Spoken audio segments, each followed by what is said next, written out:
Hey, what's up guys, aarava here, and welcome back to a brand new video today where we're discussing F1 23 and some ideas I have for the next Formula 1 game. Of course, this is the kind of time of the year where we start to do these kind of videos on the channel. Of course, right now, as we speak, F1 23 is probably well in development. For a couple of years now, we've also known that Codemasters actually split their development teams in two different teams, and they're building two different games at the same time. And a different team is building the game for F1 23 that built it for 22. The same team that was on F1 2021 is actually the team that is building F1 23. So, as I've said before as well, we can probably expect a story mode to return for F1 23. It follows the pattern of, obviously, F1 2019. We had the first introduction to a story mode with the F2 storyline with Lucas Weber and Devin Butler's debut, and then obviously Devin Butler returned 2 years later in F1 2021. So in F1 23, we can probably expect a story mode, but in today's video, I'm talking about generally game ideas for F1 23's career mode, my team career, of course, because that's our bread and butter on this channel. And before we get into it, if you go on to enjoy and agree with these ideas, then be sure to hit the like button, and crucially, let me know in the comments below any ideas you guys have that I maybe don't mention in this video, and we can maybe make another video to just put this out into the public domain, potentially for someone at Codemasters to see as well. I think it's just useful for them to know what the community wants, generally speaking, going into future Formula 1 titles. So we're going to start off with number one that I have written down here is engine manufacturing. So a brand new kind of way the engine HQ facility will work to allow us to make our own power unit as the 11th team on the grid. I think I wanted this to be in this year's F1 game, was very surprised and kind of left a little bit underwhelmed, you know, of a whole host of features or anything really new that we didn't see in this year's game. But I think now, because you've got, you know, the case of Red Bull potentially making their own power unit, maybe in partnership with Honda, you know, Honda maybe doing the hybrid side of things and Red Bull doing the internal combustion engine, I think now is the perfect time as we, you know, have the next 3 years on to 2026 when those brand new engine regulations come into play. I think now's the time to implement making your own power unit as a My Team manufacturer. Now, this would obviously be a case of, if you went for making your own power unit, you start off with a very slow engine. You know, the stats on reliability and out-and-out performance are a lot lower than every other existing manufacturer, but the potential is going to be higher than all those established real-life manufacturers. So it's basically almost like you see in other sports games, that if you do it your own way, you start off slow, it's a bit of a slog, but there's that, you know, aspect of progression and actually building something up, and eventually you can actually have the best power unit on the grid. You know, I imagine maybe it would take, you know, at least minimum 3 seasons to properly build up your power unit, invest in a new HQ facility to actually build your power unit alongside just, you know, taking care of it from race to race, and then actually building up all the components, etc, etc. Speaking of R&D, number 2 is going to be a completely overhauled R&D system, or even just a revamped R&D menu, you know, UI screen, revamped HQ facility screen. The fact that now my teams had the same exact menu for 3 games is just not it. If we turn up and F1 23 has the same layout of menu, I mean, it's just, at that point, I feel like it is just a bit lazy. Like, you can revamp it. They have revamped it in the past. Every F1 game from F1 2015 to 2020 pretty much had a different UI screen. They changed it up, the way they were presenting upgrades to us. But even the R&D tree, or the system itself, has changed over years. We started off with one type of tree, then we kind of progressed to, depending on the team you chose in driver career mode, you had different styles of R&D trees. I think they need to implement that for My Team career mode. You know, depending on the engine manufacturer that you choose, they have a slightly different branch of the tree for the engine side of things. But I think also, if you play into the fact of maybe there's, you know, changing bodywork, etc., you could then add in different trees and different avenues for the chassis and the aerodynamics. And that kind of also ties into the fact that obviously right now we have one car type, one car look for my team career mode, which is that generic FOM chassis that F1 Codies have designed in tandem to be like the, regulation fit car. I think now's the time to maybe think about, giving us options for changing those round, but that would be hand in hand with a different R&D system. Also, things like just when the R&D gets reset, if it's a large reset, why not give us a slightly different tree? And actually, I would like the introduction or reintroduction of the actual tree view. I think now what we've got is nice. You can see the different components, but how about, you see that menu zoomed in? So you have a tree that, like the OG R&D tree we had, where it sprouted out in 4 different ways, and then when you click and zoom in, then it zooms into the menu we have. It feels a bit more dynamic, and then I feel like also with the tree look, you got a better picture of how your car was progressing as every quadrant went out to the maximum. Right now, you're just kind of going through the list, and you're kind of just counting the numbers up, and it's a little bit, I feel like there's a bit more lively when you had an actual tree, and then obviously, like I said, visually, you can actually then change that and be like, okay, if you choose a Mercedes power unit, maybe there's more upgrades to do, Red Bull powertrain, maybe a few less, with Ferrari, maybe reliability, that side of the tree could be larger, because they need to work on that, Renault as well, the same thing again, as we see in real life, obviously Alpine having quite a lot of reliability issues, so if you chose that manufacturer, the reliability part is a lot larger, and there's more upgrades to do just to get back to a normal level. Now, that second point kind of bled into my third point about giving us different chassis to choose from. So far, with my team, as we said, we had that FOM chassis. I think it is not out of the realm of what could be done to make 4 different kind of chassis with different nose cones, different side pods that all meet the regulations, and you can choose which ones you want as you go on through this career mode. It basically just gives the player just a bit of difference, basically. The fact that we have the same car, if you play 10 seasons of My Team Career Mode, if you're on console especially, all 10 seasons are the same car shape, and it's not actually even just that realistic to real-life Formula 1. I know the AI, they don't change either, but I think for the My Team car, it would be really neat to have 4 different options of, like, different nose cones and chassis and side pods that you can choose from season to season, and if an R&D regulation change comes and reset, that's when you can choose a different nose style or different side pod style, because that would make sense then. In the game, I can already picture the menus of, okay, the regulations have changed quite massively. Do you want to go to option B, C, or D for the nose cone, and then the selection for the the side pods, the main hub of the chassis, the rear end of the car, and just giving that bit of difference to keep things fresh season after season. Number 4 is going to be a completely revamped contract system. We have had the same contract system now for 3 games, and I feel like there needs to be a big shake-up on how you go about signing brand new teammates to your team. Right now, you have to wait to the end of the season, and then you sign them then. There's also a contract period in the middle of the season where you could potentially swap, but I think they could take a leaf out of F1 Manager's book and just other sports games where you can actually set the transfer in motion before the window opens up. Right now, we're seeing so many times, look, case in point, literally in real life, McLaren announcing they've signed Piastri for next year. Let us kind of, do a transfer, but delay the actual, incoming of that driver. So let's say I've got my eye, let's say, on Piastri for my team career mode. He's with McLaren now on F1 23, and not in the halfway point, but, maybe let's say 2/3 of the way through the season. I'm at the Singapore Grand Prix. I fancy getting Piastri.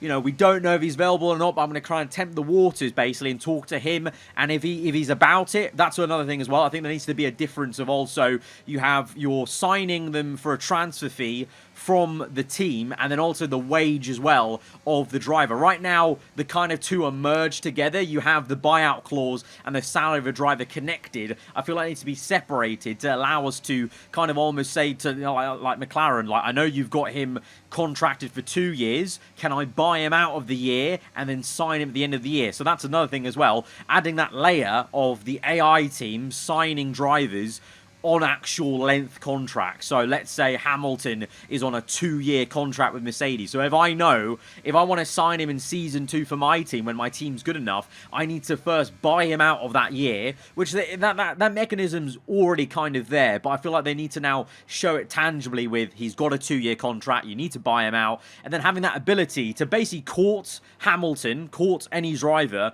and then actually sign them, but they're going to come in later. So I've technically already signed, let's say, Piastri at Singapore, but he won't come into the team until the end of the year. I don't think it's actually too dissimilar to the system they have. Essentially, they're not allowing us to do the negotiations in the middle of the season. You have to do the negotiations at the end of the season when said driver will be transferred. But I think allow us to do the negotiations beforehand, just to give a little bit of jeopardy, give a bit of, like, oh, do I splash the cash now? And, I might need some cash for my car, but I'm going to spend it right now to secure this contract with Piastri for next year, and then I could be in trouble maybe because I needed that cash for the car. Just gives you a bit more jeopardy of, in the middle of the season, how you manage your money, basically. And also would definitely, I think, help in terms of that annoying issue of you having too much money after, like, Season 3, having to buy out contracts and actually spend more money to break people out of their teams. I think would also then solve that issue of just you having too much money, basically, after a certain amount of seasons in my team. The next idea will be full calendar customization with DLC tracks being able to add it into career mode. Now, I know why right now it is the way it is, because it's meant to be the official F1 game of that year. So next year, F1 23, that is meant to be the official game of the 2023 F1 season. So the calendar for the start of career mode has to be the official 2023 calendar. I get that in that certain order.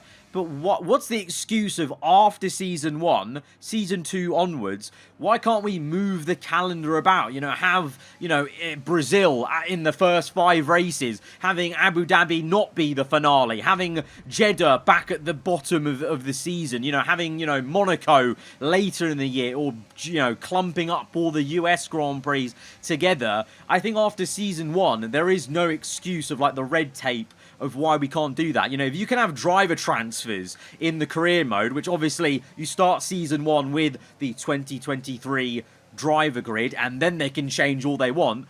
Why isn't the calendar in the same way? Surely, in my mind, the drivers, that's a bit more tetchy, because you have, like, drivers with their helmet sponsors, like, let's say, Gasly in my career mode right now is driving for McLaren. He has an AlphaTauri helmet, but he's in McLaren. That's a weirder issue than, oh, I've got Imola at the start of the season now in Season 2. It just doesn't make any sense to me why you can't customize the calendar fully. I think there is something to do with, like, the way the progression works in the career mode with, the calendar system in my team. I think the game's very reliant on counting the weeks to the races, but I think surely there's at least some points, one of these games, where they can pull away from that system and figure out a way to code it where you can actually just swap in races as you want. And the added thing with that is adding in the DLC tracks. So China, Portimao, future DLC tracks they're going to maybe add into the game, whether it's paid DLC or not, allow us to add those in to career mode. Like, you've added Portimao and Shanghai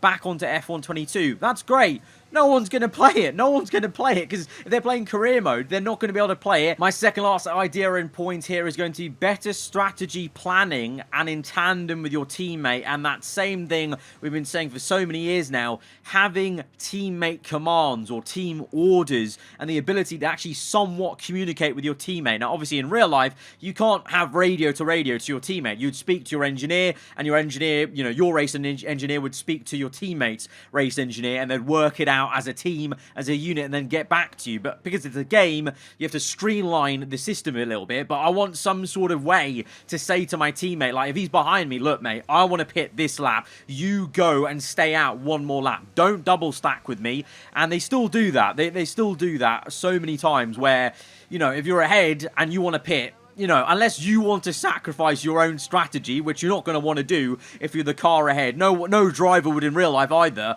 You have to sacrifice your own strategy to not allow them to not have that double stack happen. It's very frustrating. The same thing just even with, like, you know, if you're behind your teammate, let's say you're both stuck behind a pack of cars, you know, saying to your teammate somehow like, okay, mate, let me pass for a lap. Let me see if I can overtake them. If I don't, then you can then radio back to me and go, okay, let me back pass. So the way I would feel that would work is a little pop-up comes up, like your engineer pop-up comes on the right-hand side of the heads-up display, saying, do you want to ask your teammate to let you by to try the pass for the cars ahead? If you accept that, then he'll let you by, you go through, you then try and overtake, and somehow the game works out then, like, okay, you're still ahead of me, you haven't overtaken these cars after 2 laps, another pop-up comes saying, would you be fine letting your teammate back by because you failed to make the overtake that I was promising him that you would make, having let him by? I know that's a complicated system to work out, but I think it would make the races so much more dynamic and realistic in terms of that difference with your teammate. Because right now, yes, you can race your teammate, maybe there's a bit of drama, if you make contact and you're racing each other, you double stack. Apart from that, it doesn't really feel like there's any kind of tug and pull from the different sides of the garages, basically, which we know is the case in real life. There is so much, you know, intrigue into your half of the garage versus this half of the garage. Race engineer, you know, the difference of that split, especially when you've got 2 good drivers going at it, fighting for a championship, let's say, that tension is massive. That tension is, you know, part and parcel what makes F1 great, is you have 2 drivers in one team, but you have one overarching team that wants to have a goal. So having that kind of dynamic bit in the game whilst you're racing, I think is going to be great to know. And then just generally, like I said, we've been banging on for ages just to have simple team orders like, just don't pit this lap, don't fight me or whatever. And finally, my last point, and this is like beating a dead horse at this point, because I really have lost complete faith that they're ever going to do it, ever, because I can just see that they love the podium pass too much, and they want to try and make money off the podium pass, and of course EA are going to, you know, also tell them to do that, but a better livery system, custom livery makers for the car, helmet, overalls, everything. Like, you could even, I'm even giving you an idea, EA and Cody's, you could charge for different shape sets to allow us to make more intricate designs. You could charge for packs that we have to open to get shapes, to make more complex shapes, if you still want to somehow make some money off a podium pass style system. But just having an editor of some kind, like how many AAA racing games have proper editors? Gran Turismo, Forza, Need for Speed, etc. Course, like, you can do so many things in these games with livery editing, and the F1 game, the AAA title for a Formula 1 game, has the most basic livery editor ever. It's just like child shapes. Like, so many of the liveries also are not liveries anyone wants. Like, they look so odd and out of place compared to IRL F1 liveries. So I think they just, at some point, surely they need to give us a better editor, but I just don't feel like it's going to be anytime soon, because they're so locked into this idea of the podium pass. But like I said, if they still want to make microtransaction, you know, sales off the podium pass kind of items, just put some shapes behind a pack that you have to get, and that's a way you could still have like a podium pass system whilst allowing us to do proper custom designs, etc, etc. You know, more so because obviously console players, you know, I have myself, and PC players have, you know, the luxury right now of doing PC mods, but console players still can't do that, and they have to get relegated to what you get given in the podium pass, which more often than not is not that insane, especially with the way the sponsor system works, with some very clunky sponsor placements. So those were my big kind of headline ideas for F1 23 and F1 games into the beyond. I just want to add one final thing. It's not a game idea, it's actually an idea to remove something, and that's F1 Life. No one asked for it, no one needed it. I gave it half a chance on the build up to the game, thought, okay, you know, let's give it the benefit of the doubt. It might be kind of cool.